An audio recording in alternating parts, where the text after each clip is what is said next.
Adduunyadan mashquulkeeda ayaa badan. Waxaan aad ugu mashquulnaa adduunka, xaal ay tahay adduunka mid naga sii dhabar jeedinaysa.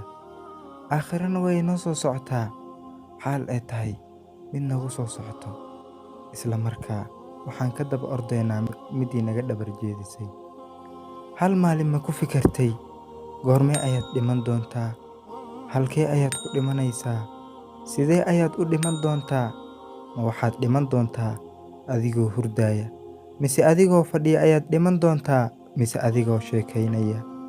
Ma waxaad dhiman doontaa adigoo ghaflad ku sugan, mise adigoo dikriga Allah subxaanahu wa tacaala ku sugan?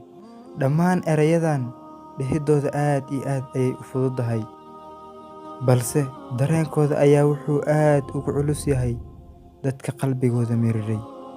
Allah ha naga dhigo kuwii ku dhintay khaatimad wanaagsan.